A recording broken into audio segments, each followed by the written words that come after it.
He ruled the Dakota underworld by noon, but by midnight he was bleeding on the pavement, completely stripped of his empire, when a broke hotel maid offered the terrifying Sebastian Castiglione the floor of her cramped apartment. She had no idea she was inviting a brutal war into her living room.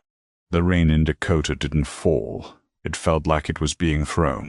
It washed the blood from Sebastian Castiglione's face, sending pink rivers down the storm drain of an alleyway just off the Magnificent Mile. Hours ago, Sebastian was the untouchable head of the Castiglione syndicate, a man who dined with senators and had rivals buried beneath the foundations of the city's newest high-rises. Now he was just another body in the gutter. The betrayal had been swift and absolute. His own cousin, Leo Genovese, had orchestrated the coup.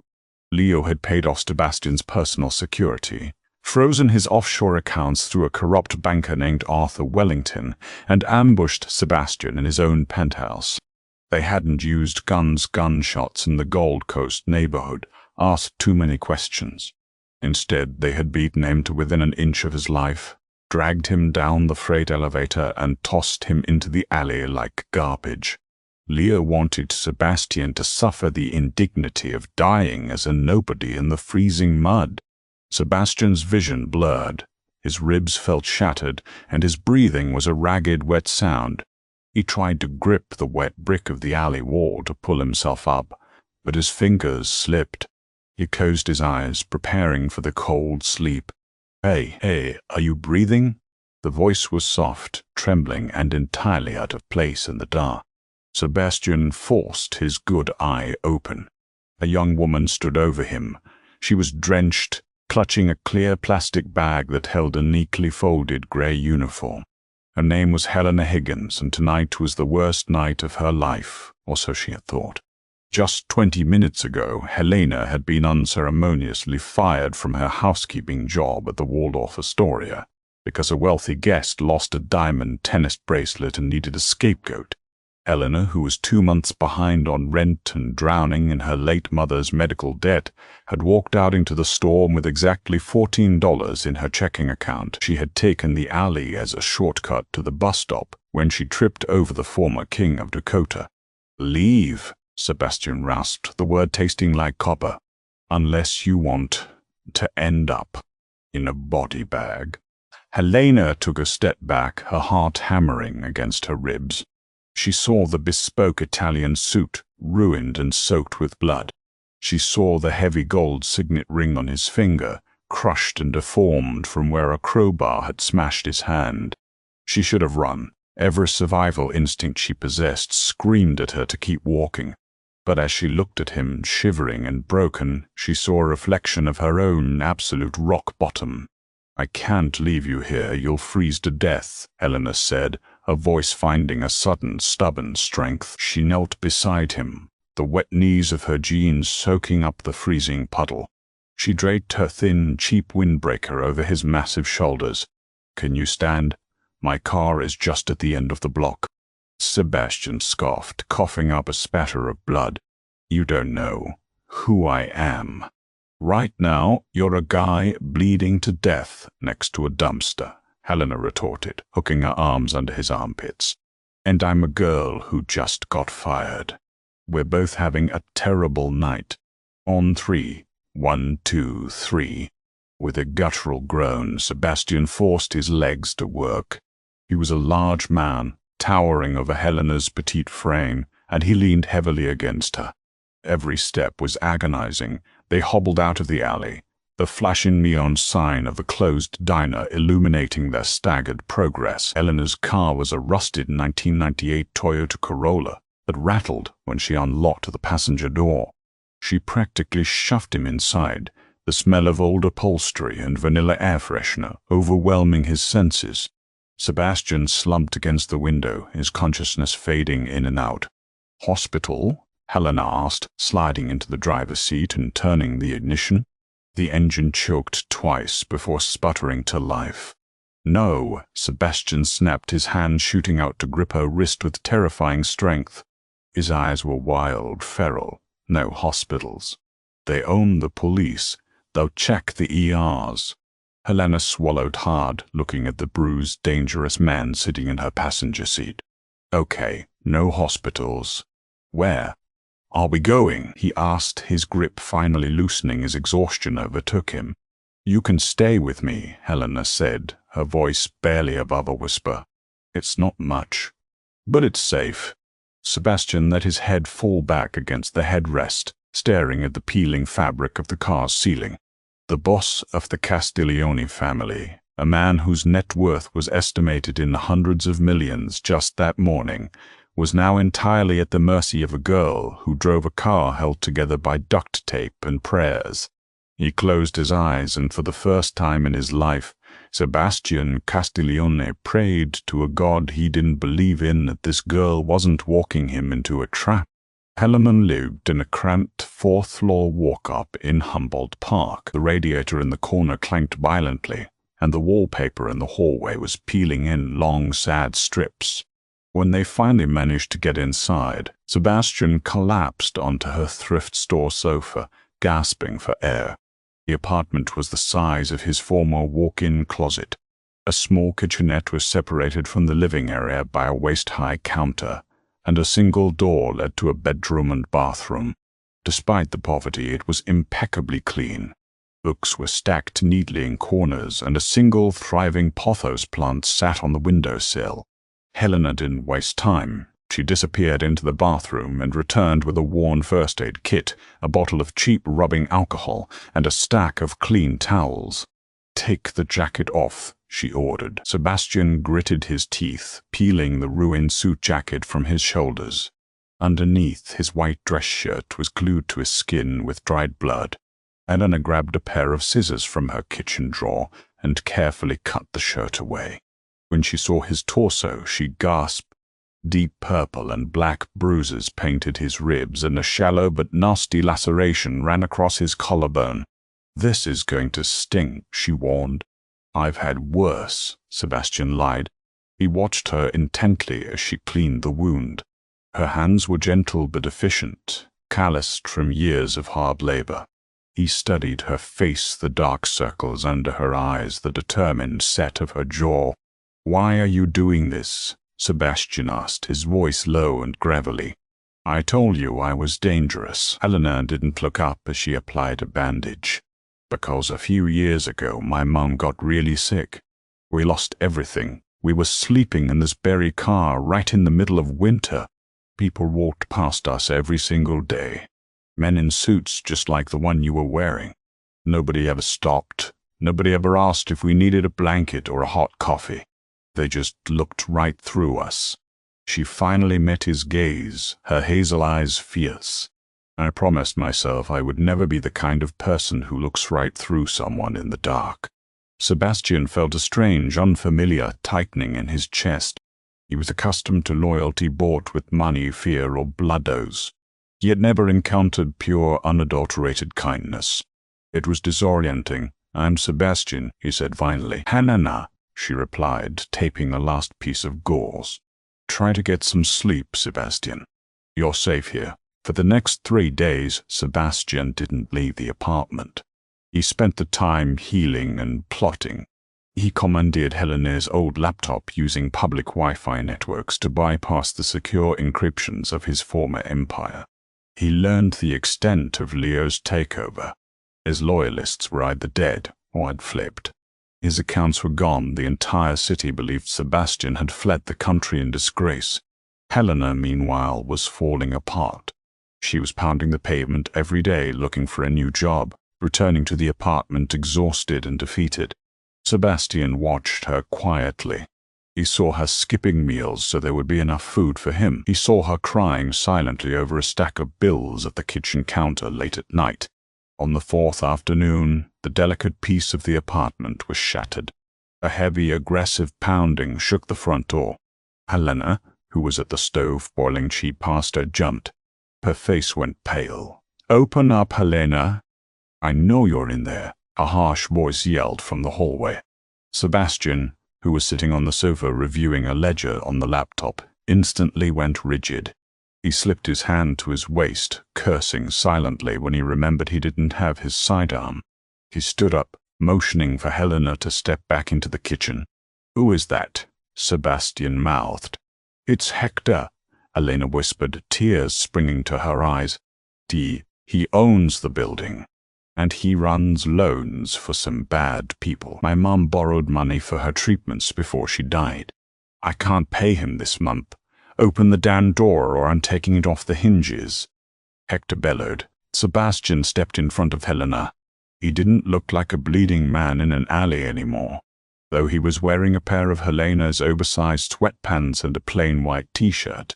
The aura of the boss had returned. He unlocked the deadbolt and pulled the door open. Hector was a large, heavy-set man with a thick gold chain and knuckles scarred from years of street fights. He stepped forward aggressively, expecting to intimidate a terrified young woman.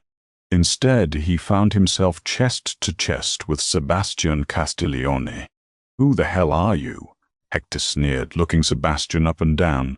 "Where's Helena?" "Helena is busy," Sebastian said, his voice terrifyingly calm, devoid of any emotion. It was the voice he used right before he ordered a man's execution. "And you are disturbing her." "Listen to me, tough guy," Hector said, poking a thick finger hard into Sebastian's chest. "She owes me $3,000. If she doesn't have it today, I'm taking her to one of my clubs, and she's going to work it off. Understand?" Before Hector could blink, Sebastian grabbed the man's extended finger, bending it backward with a sickening snap. Hector let out a high-pitched scream, falling to his knees. Sebastian didn't let go. He leaned down, his face inches from Hector's sweating, agonizing face. "Listen to me very carefully, Hector," Sebastian whispered, his eyes completely dead. "The debt is forgiven. If you ever knock on this door again, if you ever look at her in the street, or if you even whisper her name in your sleep, I will peel the skin from your face and make you eat it. Nod if you understand." Hector, weeping in pain, nodded frantically. "Good. Now get out." Sebastian released the broken finger and kicked Hector squarely in the chest, sending him sprawling into the hallway. He slammed the door shut and locked the deadbolt. When Sebastian turned around, Helena was backed against the kitchen counter, a wooden spoon clattering to the floor. She wasn't looking at him with gratitude. She was looking at him with pure, unadulterated terror. Who are you?" Helena stammered, stepping away from him. "Normal people don't do that. Normal people don't talk like that." "Ah, hombre." Sebastian looked at his hands, realizing the monster had slipped out of its cage. He had wanted to protect her, but he had only shown her the darkness he carried. "I told you, Helena," Sebastian said softly, the lethal edge vanishing from his voice, replaced by a heavy sorrow. "I'm a dangerous man, and you shouldn't have let me in." But the truth was, Sebastian was no longer worried about his own survival.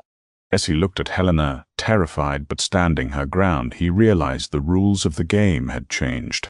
He wasn't just going to take his city back from Leo Genovese.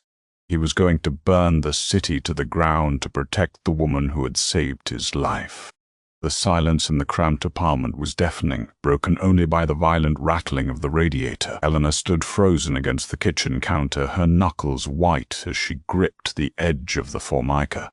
"Sebastian Castiglione," she whispered, the syllables tasting like ash. "She didn't follow the underworld, but you didn't live in Dakota without knowing that name." It was whispered in bars, printed in the gritty columns of the Tribune, and feared by the police. "You're the head of the syndicate. The news said you fled to Europe after federal indictments." "The news says what my cousin Leo pays them to say," Sebastian replied, stepping back and running a hand through his dark hair. The adrenaline was fading, leaving a cold, sharp reality in its wake. "Leo tried to kill me. He failed. And now, because of what I just did to Hector, he's going to find out I'm still in the city." "Not try. Not. Helena's hazel eyes widened. "Hector." Hector reports to the Genovese crew. My mum's loan wasn't from a street thug. It was syndicate money." "Exactly," Sebastian said, moving swiftly toward the bedroom. He began stripping off the oversized sweatpants, wincing as the movement pulled at his bruised ribs and pulled his ruined, blood-stained trousers back on. Hector is going to go straight to a clinic for that finger. Then he's going to go whining to Vincent Corselli, Leo's right-hand man. He's going to describe the guy who broke his hand, a guy with a battered face and a dead-eyed stare. Vincent isn't stupid. He'll put 2 and 2 together. Sebastian re-entered the living room, grabbing Helena's cheap windbreaker and tossing it to her. We have less than an hour before Leo sends a hit squad to this address. We have to go. We? Helena asked, her voice trembling. I can't leave. This is my home. Everything I have left of my mother is in this apartment. Sebastian closed the distance between them, his towering frame casting a long shadow over her. He didn't touch her, but his presence was a physical weight. Helena, look at me. If you stay here, they will torture you to find out where I went, and then they will kill you. You saved my life. I am swearing to you on my father's grave, I will not let them touch you. But you have to trust me. Tears pricked Helena's eyes, but she blinked them back. She looked around the tiny, dilapidated apartment that had been her prison and her sanctuary. Then she looked at the hardened Mafia boss who had just risked his cover to protect her from a loan shark. She grabbed her purse. Where are we going? She asked. To see an old friend, Sebastian said. They abandoned the rusted Toyota Corolla. It was too recognizable, and took the L train south, blending in with the late-night commuters. Sebastian kept a protective arm around Helena's shoulders, his eyes scanning every face that boarded the carriage. The warmth of his body against hers was confusing. He was a violent criminal, yet she had never felt safer in her entire life. They got off in Pilsen, navigating a labyrinth of dark alleys until they reached a nondescript corrugated metal garage. Sebastian pounded on the side door in a specific, rhythmic sequence. A moment later, the door creaked open. A burly Irishman with grease-stained overalls and a thick, graying beard peered out. His eyes widened in absolute shock. "Mother of God," Liam Fitzpatrick breathed, crossing himself. "Sebastian, they said you were fish food." "Not yet, Liam," Sebastian said, pushing past him and pulling Helena inside. "I need a burner phone, cash, and whatever you have in the safe." Liam locked the door and hurried to a tool cabinet, pulling a false back away to reveal a heavy steel safe. "Leo has the whole city on lockdown. He's hosting a massive dinner tomorrow night at the Waldorf Astoria to solidify his takeover. Don Alberto Romano is flying in from New York to bless the transition. If Leo gets Romano's blessing, it's over, Dom. You'll never get the city back." "Not." Sebastian's jaw tightened. The Waldorf Astoria. Helena, who had been standing quietly in the corner, suddenly stepped forward. The timid, terrified girl was gone, replaced by the hardened survivor who had kept herself off the streets for 3 years. "I know that hotel," Helena said, her voice steady. "I worked housekeeping there for 2 years until 4 days ago. I know every service elevator, every blind spot in the security cameras, and the master key codes for the penthouse suites. They only change the codes on the 1st of the month.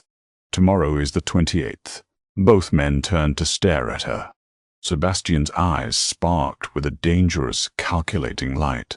"They'll have the penthouse locked down with private security," Sebastian noted. "Not the laundry chutes," Helena countered, stepping up to the blueprints Liam had unrolled on a workbench.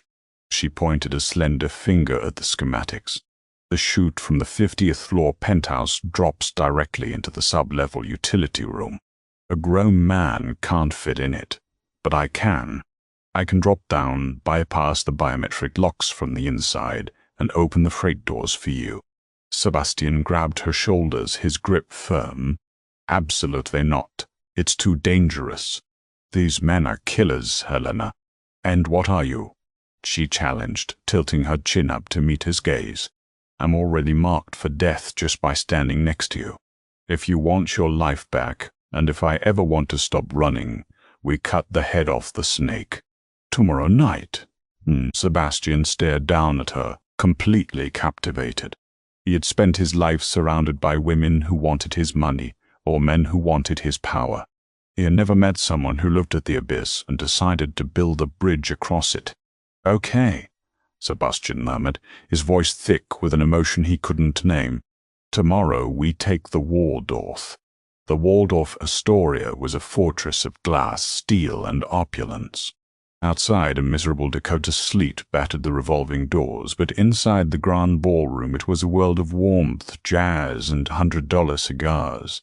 Leo Genovese stood at the head of a massive mahogany table, raising a crystal glass of scotch. He was younger than Sebastian, sharper around the edges, wearing a silver silk suit that screamed new money. To his right sat Don Alberto Romano, the aging but lethal boss of the New York families. "To a new era in Dakota," Leo announced, his smile bright and entirely fake. "An era of cooperation, profit, and peace." "I drink to peace," Don Romano wheezed, clinking his glass. "It is a shame about your cousin, Leo." Sebastian was a strong earner. Then, but a man who runs from federal indictments is no man at all. He was weak, Leo agreed smoothly. 50 floors below, in the damp, humming sub-level of the hotel, there was no peace.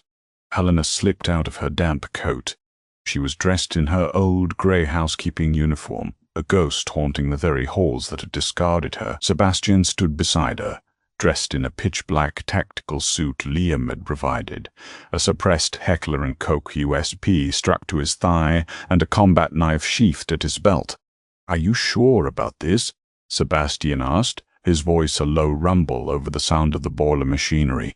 He reached out, his calloused thumb gently brushing a smudge of grease from her cheek. "I'm sure," Helena said. She looked up at him, her heart doing a frantic dance. "Just promise me you won't die. I didn't drag you out of that alley for nothing." Sebastian leaned down, his lips brushing softly against her forehead. It was a promise, a vow, and a terrifying vulnerability all wrapped into one. "I'll see you on the 50th floor." Helena moved quickly. She navigated the service corridors with the muscle memory of 100 grueling shifts. She bypassed the guards smoking near the loading dock, slipping into the narrow maintenance shaft that housed the laundry chutes. It was pitch black and smelled of bleach and old linen. Taking a deep breath, she grabbed the interior ladder rungs and began the agonizing climb. 20 minutes later, her arms screaming in pain, Helena reached the access panel for the 50th floor. She popped the latch. She was in the luxury suite's private utility closet. She could hear the muffled sounds of laughter and clinking glasses from the dining room down the hall. Helena crept to the freight elevator doors. Her hands shook and she punched in the 6-digit override code she had memorized months ago. 449021. The light blinked green. The heavy steel doors slid open with a quiet hum. Sebastian stepped out of the shadows of the elevator car. He looked like the Grim Reaper. He gave Helena a single, curt nod, gesturing for her to stay in the closet. Then he drew his weapon. There were 4 guards stationed in the penthouse hallway. Sebastian dispatched them with terrifying silent efficiency. 2 muffled coughs from the suppressed pistol, a swift leg sweep, and a devastating blow with the butt of the gun. It took less than 10 seconds. The king had not returned to negotiate. He had returned to conquer. Sebastian kicked open the double oak doors of the dining room. The laughter died instantly. The jazz music seemed to choke on its own notes. Leo Genovese dropped his crystal glass. It shattered on the marble floor, the sharp sound echoing like a gunshot. "Sebastian," Leo choked out, all the color draining from his face. You're dead." "Not dead, Leo," Sebastian said, stepping fully into the room, the suppressed pistol pointed directly at his cousin's chest.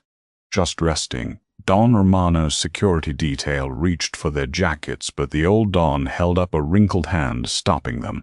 Romano's eyes gleamed with a sudden dark amusement. "Sebastian, you look surprisingly well for a corpse." "Don Romano," Sebastian said respectfully, not taking his eyes off Leo. "I apologize for interrupting your dinner." but I believe my cousin has been lying to you.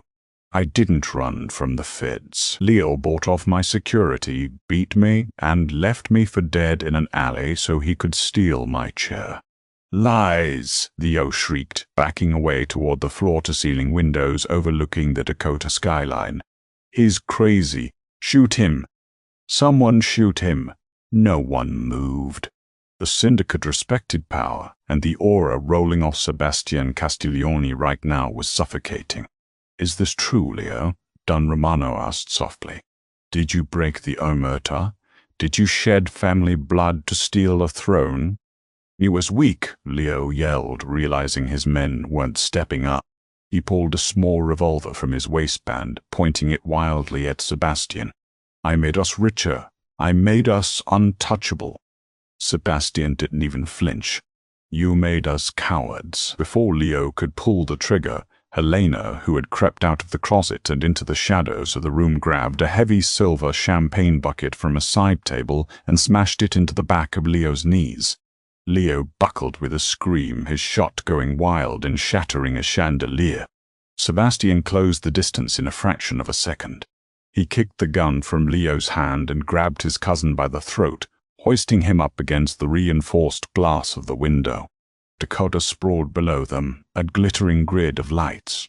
You took my money, Leo, Sebastian hissed, the lethal calmness returning. You took my men, but you forgot one thing. You left me breathing.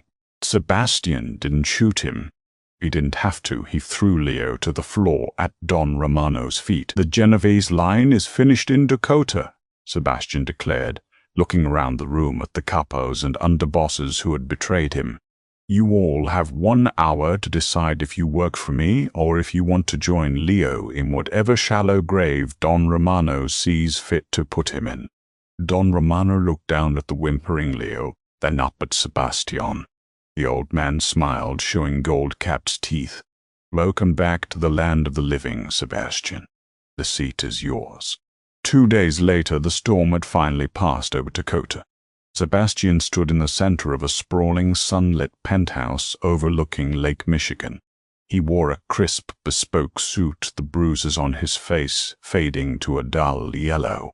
The city was his again. His accounts were restored, his enemies buried or banished, and his name was once again spoken with absolute reverence.